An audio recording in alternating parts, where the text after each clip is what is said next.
June மாதம் 20ஆம் நாள் சனிக்கிழமை.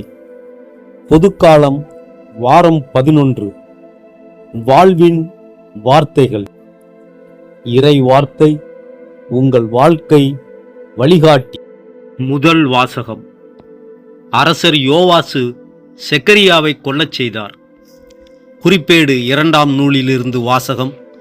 அதிகாரம் 24, இறை வார்த்தைகள் 17 முதல் 25 வரை. யோயாதா இறந்தபின் அரசர் தம்மை பணிந்து நின்ற தலைவர்களின் சொற்களுக்கு இணங்கினார். அதனால் அவர்கள் தங்கள் முன்னோர்களின் கடவுளான ஆண்டவரின் இல்லத்தை புறக்கணித்து அசேரா கம்பங்களையும் சிலைகளையும் வழிபட்டனர். அவர்கள் செய்த இப்பாவத்தின் பொருட்டு யூதாவின் மேலும் எருசலேமின் மேலும் இறைவன் கடுங்கோபம் கொண்டார். அவர்கள் தம்மிடம் மீண்டும் வருவதற்கு ஆண்டவர் அவர்களிடம் இறைவாக்கினர்களை அனுப்பினார். அவர்களும் மக்களை கண்டித்தனர். ஆனால் அவர்கள் செவி கொடுக்கவில்லை. அப்போது கடவுளின் ஆவி குரு யோயாதாவின் மகன் செக்கரியாவின் மேல் இறங்கியது. அவர் மக்கள் முன் நின்று அவர்களை நோக்கி, இதோ கடவுள் கூறுகிறார், ஆண்டவரின் கட்டளைகளை மீறுவதேன்? அதனால் நீங்கள் வாழ்வில் முன்னேற மாட்டீர்களே. ஆண்டவரை நீங்கள் புறக்கணித்ததால் அவரும் உங்களை புறக்கணித்துள்ளார் என்று கூறினார். அவர்கள் அவருக்கு எதிராக சதி செய்து ஆண்டவரின் ஆணைக்கேற்ப ஆண்டவரின் இல்லத்து மண்டபத்தில் அவரை கல்லால் எறிந்து கொன்றனர். அவர் தந்தை யோயாதா காட்டிய பேரன்பை மறந்து அரசர் யோவாசு செக்கரியாவை கொல்லச் செய்தார். அவர் இறக்கும்போது ஆண்டவர் இதை கண்டு பழிவாங்குவாராக என்றார். அடுத்த ஆண்டு சிரியா படையினர் அவருக்கு எதிராக வந்து யூதாவிலும் எருசலேமிலும் புகுந்து மக்களின் எல்லா தலைவர்களையும் கொன்று அழித்தனர். கொள்ளை பொருள்கள் அனைத்தையும் தமஸ்கு மன்னனிடம் அனுப்பி வைத்தனர். சிரியர் மிகச்சிறு படையுடன் தான் வந்தனர். இருப்பினும் தங்கள் முன்னோரின் கடவுளான ஆண்டவரை இஸ்ரேல் புறக்கணித்ததால் ஆண்டவர் அவர்களது பெரும் படையை சிரியரின் கையில் ஒப்புவித்தார். அவர்கள் யோவாசை தண்டித்தனர். கடும் காயமுற்ற நிலையில் யோவாசை சிரியர் விட்டு சென்றனர்.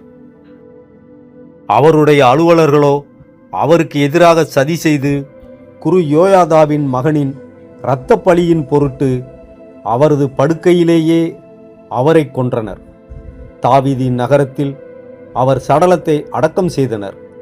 ஆனால் அரசர்களின் கல்லறைகளில் அவரை அடக்கம் செய்யவில்லை. ஆண்டவரின் அருள்வாக்கு. இறைவனுக்கு நன்றி. பதிலுரை பாடல். திருப்பாடல் 89. பல்லவி.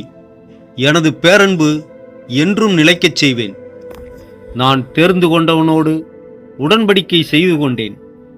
என் ஊழியன் தாவீதுக்கு ஆணையிட்டு நான் கூறியது, உன் வழிமரபை என்றென்றும் நிலைக்கச் செய்வேன். உன் அரியணையை தலைமுறை தலைமுறையாக நிலைத்திருக்கச் செய்வேன். பல்லவி. எனது பேரன்பு என்றும் நிலைக்கச் செய்வேன்.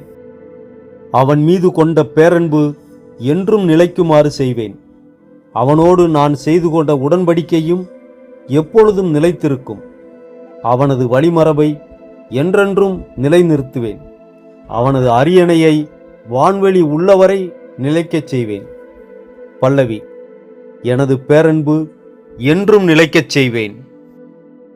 அவன் புதல்வர் என் திருச்சட்டத்தை கைவிட்டாலோ, என் நீதி நெறிகளின்படி நடக்காவிடிலோ, என் விதிமுறைகளை மீறினாலோ, என் கட்டளைகளை கடைபிடிக்காவிடிலோ, அவர்களது குற்றத்திற்காக அவர்களை புறம்பினால் தண்டிப்பேன். அவர்களின் தீச்செயலுக்காக அவர்களை கசையால் அடிப்பேன். பல்லவி. எனது பேரன்பு என்றும் நிலைக்கச் செய்வேன். ஆயினும் என் பேரன்பை தாவீதை விட்டு விலக்க மாட்டேன். என் வாக்கு பிறலாமை நின்று வலுவ மாட்டேன். பல்லவி. எனது பேரன்பு என்றும் நிலைக்கச் செய்வேன். நற்செய்திக்கு முன் வாழ்த்தொலி. அல்லேலுயா, அல்லேலுயா. நம் ஆண்டவர் இயேசு கிறிஸ்து செல்வராயிருந்தும் அவருடைய ஏழ்மையினால் நீங்கள் செல்வராகுமாறு உங்களுக்காக ஏழையானார். அல்லேலுயா. நற்செய்தி வாசகம். நாளைக்காக கவலைப்படாதீர்கள். மத்தேயு எழுதிய தூய நற்செய்தியிலிருந்து வாசகம். அதிகாரம் 6, இறை வார்த்தைகள் 24 முதல் 34 வரை. அக்காலத்தில் இயேசு தம் சீடருக்கு கூறியது: எவரும் இரு தலைவர்களுக்கு பணிவிடை செய்ய முடியாது. ஏனெனில் ஒருவரை வெறுத்து மற்றவரிடம் அவர் அன்பு கொள்வார், அல்லது ஒருவரை சார்ந்து கொண்டு மற்றவரை புறக்கணிப்பார். நீங்கள் கடவுளுக்கும் செல்வத்துக்கும் பணிவிடை செய்ய முடியாது. ஆகவே நான் உங்களுக்கு சொல்கிறேன், உயிர் வாழ எதை உண்பது, எதை குடிப்பது என்றோ, உடலுக்கு எதை உடுத்துவது என்றோ நீங்கள் கவலை கொள்ளாதீர்கள். உணவை விட உயிரும் உடையை விட உடலும் உயர்ந்தவை அல்லவா? வானத்து பறவைகளை நோக்குங்கள். அவை விதைப்பதும் இல்லை, அறுப்பதும் இல்லை, களஞ்சியத்தில் சேர்த்து வைப்பதும் இல்லை. உங்கள் விண்ணகத் தந்தை அவற்றுக்கும் உணவு அளிக்கிறார். அவற்றை விட நீங்கள் மேலானவர்கள் அல்லவா? கவலைப்படுவதால் உங்களில் எவர் தமது உயரத்தோடு ஒரு முழம் கூட்ட முடியும்? உடைக்காக நீங்கள் ஏன் கவலைப்படுகிறீர்கள்? காட்டு மலர் செடிகள் எப்படி வளர்கின்றன என கவனியுங்கள். அவை உழைப்பதும் இல்லை, நூற்பதும் இல்லை. ஆனால் சாலமோன் கூட தம் மேன்மையில் எல்லாம் அவற்றில் ஒன்றைப் போலவும் அணிந்திருக்கவில்லை என நான் உங்களுக்கு சொல்கிறேன். நம்பிக்கை குன்றியவர்களே, இன்றைக்கு இருந்து நாளைக்கு அடுப்பில் எரியப்படும் காட்டு புல்லுக்கு கடவுள் இவ்வாறு அணி செய்கிறார் என்றால் உங்களுக்கு இன்னும் அதிகமாய் செய்ய மாட்டாரா? ஆகவே எதை உண்போம், எதை குடிப்போம், எதை அணிவோம் என கவலை கொள்ளாதீர்கள். ஏனெனில் பிற இனத்தவரே இவற்றையெல்லாம் நாடுவர். உங்களுக்கு இவை யாவும் தேவை என உங்கள் விண்ணகத் தந்தைக்கு தெரியும். ஆகவே அனைத்திற்கும் மேலாக அவரது ஆட்சியையும் அவருக்கு ஏற்புடையவற்றையும் நாடுங்கள். அப்போது இவை அனைத்தும் உங்களுக்கு சேர்த்து கொடுக்கப்படும். ஆகையால் நாளைக்காக கவலைப்படாதீர்கள். ஏனெனில் நாளைய கவலையை போக்க நாளை வழி பிறக்கும். அந்தந்த நாளுக்கு அன்றன்றுள்ள தொல்லையே போதும். ஆண்டவரின் அருள்வாக்கு. கிறிஸ்துவுக்கு புகழ். தீமைக்கு தீமை செய்வேன் என்று சொல்லாதே. ஆண்டவரையே நம்பியிரு, அவர் உன்னை காப்பார். ஆண்டவர் மனிதருக்குள் தந்துள்ள ஆவி ஒரு விளக்கு. அது ஒருவரின் உள்ளத்தில் இருப்பதையெல்லாம் ஆய்ந்து அறியும். இந்த கருத்தின் அடிப்படையில் இன்றைய ஜெபம்.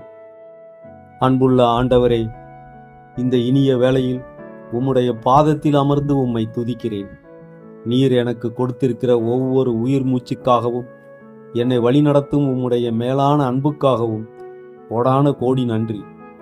இன்று நீர் என் உள்ளத்தில் பதித்த இந்த அருள் வாக்குகளை நன்றியோடு நினைக்கிறேன்.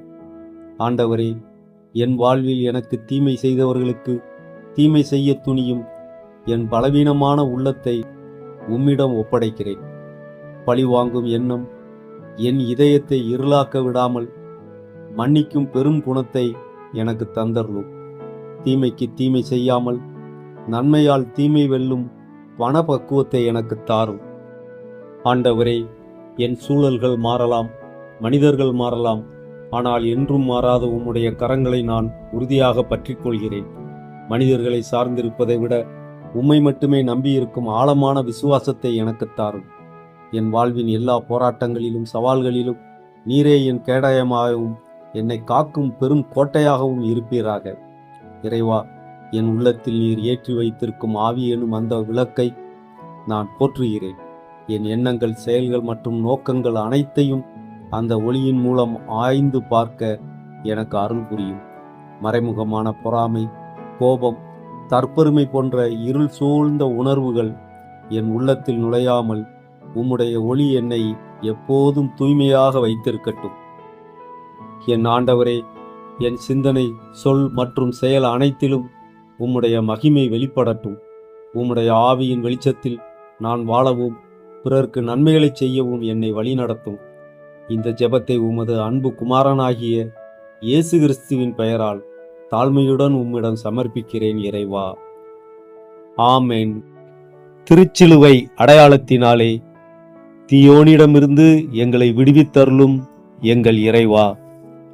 தந்தை, மகன், தூய ஆவியார் பெயராலே ஆமென். திருச்சிலுவை நமது அடையாளம்.